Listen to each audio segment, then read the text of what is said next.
La Caravane des résistances et solidarité féministes va réaliser une tournée à travers le Québec cet automne. Ce projet s'inscrit dans la 4e action internationale de la Marche mondiale des femmes qui a débuté le 8 mars dernier. Donc la caravane va parcourir environ 4000 km au Québec pour sa tournée.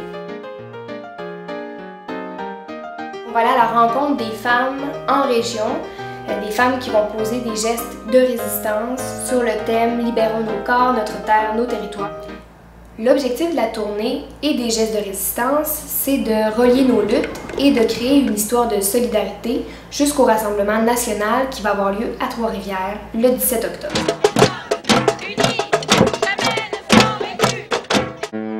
La première marche à laquelle j'ai participé, c'est à la marche du Pain et des Roses. Beaucoup de femmes ont marché pendant 10 jours, 20 km par jour. Il y avait 3 contingents, un qui partait de Rivière-du-Loup, un de Montréal par la rive nord, puis un de Longueuil par la rive sud. Puis on culminait toutes vers Québec, vers l'Assemblée nationale. C'est ça qui est un peu l'embryon de la Marche mondiale des femmes. Dans le fond, cette expérience-là a été comme une belle expérience, puis qu'on s'est dit, bien, pourquoi on ne ferait pas une marche mondiale? Puis, bien, c'est ça. Depuis ce temps-là, la Marche mondiale 2000, 2005, 2010, 2015, là, c'est un mouvement irréversible. Donc, ma lutte n'est pas juste la mienne, et celle de toutes les femmes.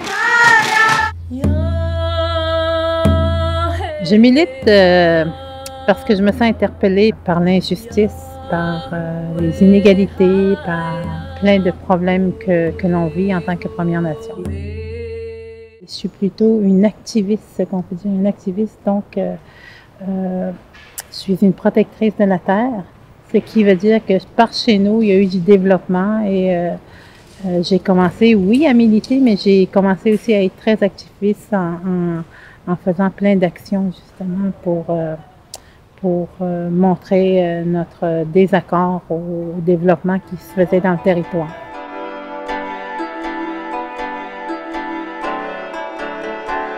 Ma vie a changé quand j'ai connu le féminisme. Je ne comprenais pas comment la société fonctionnait.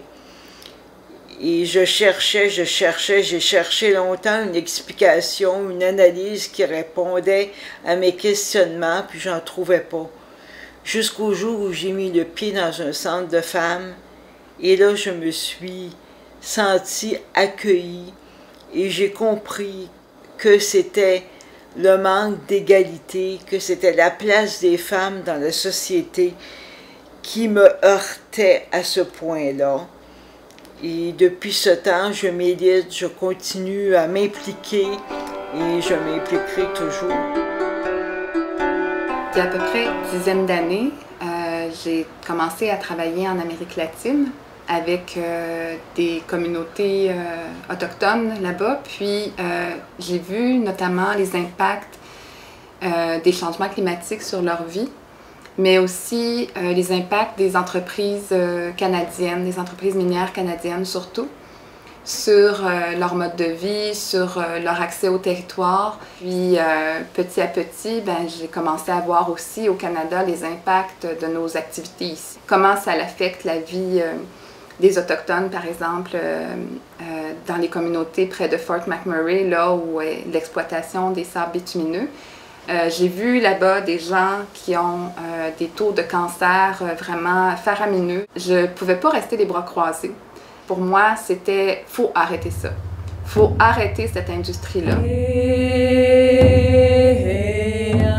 J'ai un rêve. Mon rêve, c'est vraiment d'être reconnue dans toute mon existence et d'être respectée dans ce que je suis. C'est un rêve que je chéris depuis des millénaires, depuis longtemps. On a subi les impacts de la colonisation et on a une histoire à raconter. Je pense qu'on a à briser les préjugés, on a justement à éduquer les gens dans une autre voie. Réveiller des consciences, oui, des consciences des enjeux que les Premières Nations vivent. On ne veut pas jouer les victimes, mais on veut plutôt faire comprendre aux gens qu'il y a quelqu'un à quelque part qui a décidé ou qui a choisi qu'on devienne ce qu'on est aujourd'hui. Pour le 8 mars 2015, c'était la journée du lancement de la Marche mondiale des femmes. Le Centre des femmes de la Marie Debout a eu une merveilleuse idée c'était qu'on fasse une chorégraphie de gumbo. C'est l'heure de se faire entendre!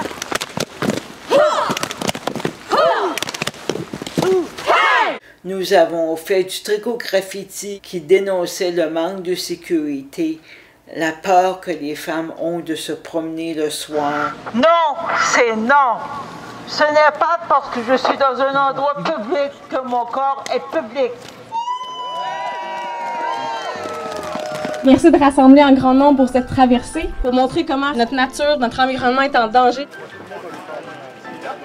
J'inviterais les femmes qui ont réservé une place à bord du Rabasca Femmes à venir ici. Quand on organise des murs de femmes ou des flottilles de femmes comme on le fait, surtout une action d'éclat, c'est une action qui vise à rassembler les femmes, à leur donner la parole sur les enjeux et puis à dénoncer en fait les impacts que vivent les femmes tout particulièrement sur les questions des sables bitumineux et des oléoducs. Audrey, c'est notre chef d'équipe! Le mur de femmes représente très bien le thème de la Marche mondiale des femmes. D'abord, c'est un mur de femmes, donc on utilise notre corps dans cette performance-là qu'on fait tout ensemble pour tenir la bannière. On dénonce les atteintes à notre terre, donc les atteintes sur le climat, mais aussi, par exemple, la contamination des sols, la coupe des forêts, tout ça. Et on dénonce aussi l'impact que ça a sur nos territoires, l'accès aux territoires. Libérons nos corps. Nous considérons inacceptable de sacrifier la santé des populations pour ce projet de sable bitumineux. Si on écoutait plus la voix des femmes, si on avait un monde qui était plus ouvert aux idées des femmes, on serait dans une autre construction, on serait dans une autre optique, une optique beaucoup plus durable. Donc pour moi, résister puis construire, ça va ensemble.